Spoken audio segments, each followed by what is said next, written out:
My name is Arda and this is my presentation on the strategies of self-regulated learning. Let's get started.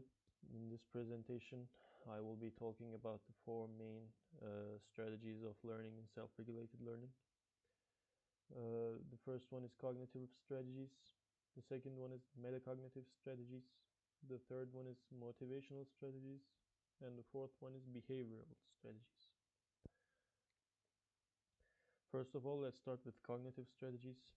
Cognitive strategies are the methods we use to make sense of information. We extract important points by summarizing, make information permanent by taking notes, and deepen learning by connecting new information to previous ones.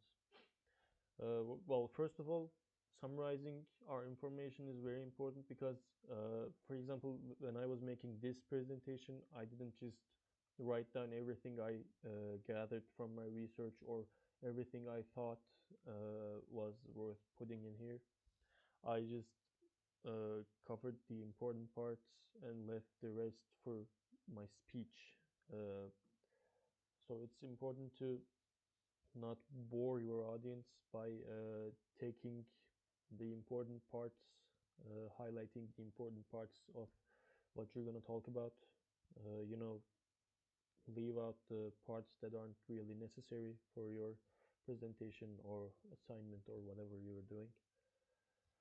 And taking notes is important because your information doesn't just, you don't forget it. It just doesn't fly away out of your mind when you're writing it down.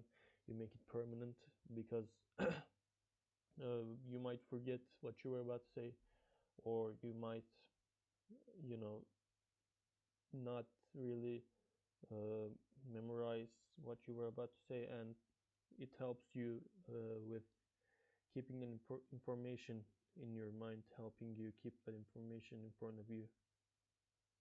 And we connect the information that we knew to the ones we have learned. We connect them to deepen our learning, to make sense of more things, cover a wider area of knowledge from the information that we connected to each other. We kind of make a map, as we can see in the middle picture here. The second one is metacognitive strategies. Metacognitive strategies allow us to manage the learning process. We plan before we start working, monitor ourselves throughout the process, and ultimately evaluate what works and what doesn't. We always have to have a certain plan to work on when we're preparing something. We have to have a clear schedule on what we're going to do ahead, so we don't cram it all together on one part, one day maybe. We don't struggle with time management that way. Secondly, we have to monitor ourselves throughout the process. We can, monitor ourselves as in analyzing what method of working actually works and what doesn't, then change our methods. That way we can cut out the methods that don't work, and we can start using the methods that do work to make a more effective process of learning. And then we evaluate what works and what doesn't. This is kind of connected to the monitoring part. We analyze what works and what doesn't, of course, as I said. Then we don't use that information that we don't need. We use the parts that actually do work, and we might change our working methods as we clear out what we know works and what doesn't. Next, we have motivational strategies. Motivational strategies keep our learning desire alive. We boost our self-confidence with positive self-talk, support our progress with small rewards, and make it easier to focus by setting goals. Positive self-talk is very important because, when we have a negative feeling, when we have a negative mindset when we're starting to work, we will actually bring ourselves down on whatever we're working on.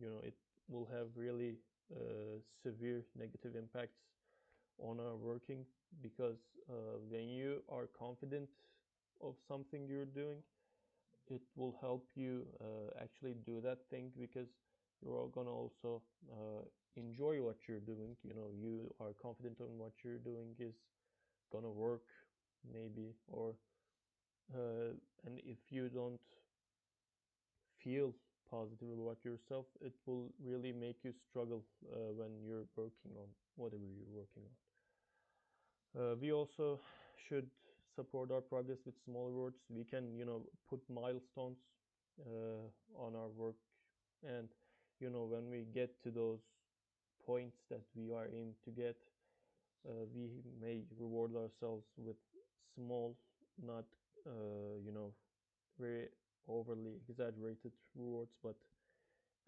maybe a small break, maybe some snacks or something like that. We should keep that engagement alive when we're working with those small rewards. And then we have setting goals. Setting goals is, of course, very important, because we should always aim at something to make it happen, or make steps and get to those steps one by one when we're working, because it makes a clear line of what we're doing. And of course, as you can see in the picture here, we have to have a line that we will be working on. Put those pieces together to reach our goal. Uh, we should always be certain on what we're working on. Lastly, we have behavioral strategies. Behavioral strategies involve organizing our learning environment.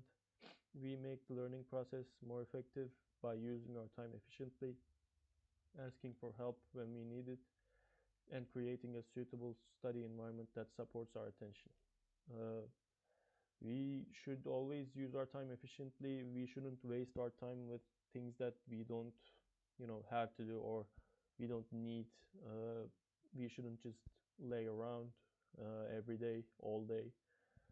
When we should be working on something, we should be learning something, or we should, maybe make an assignment, a presentation on something.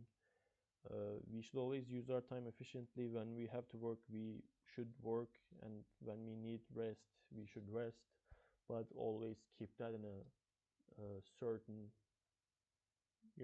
organize.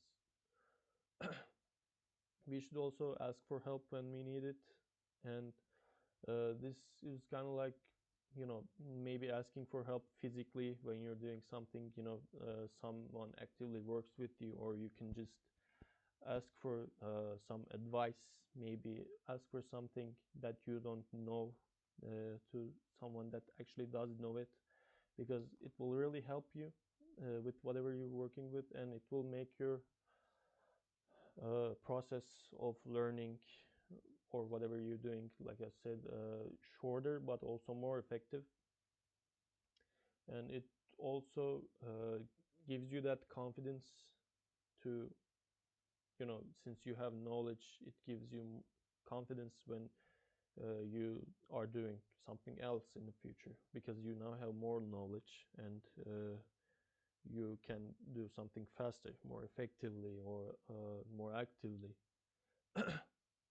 And we should always create a suitable study environment, because if you have a very messy table or a room when you're working on something, you will not like find whatever you need.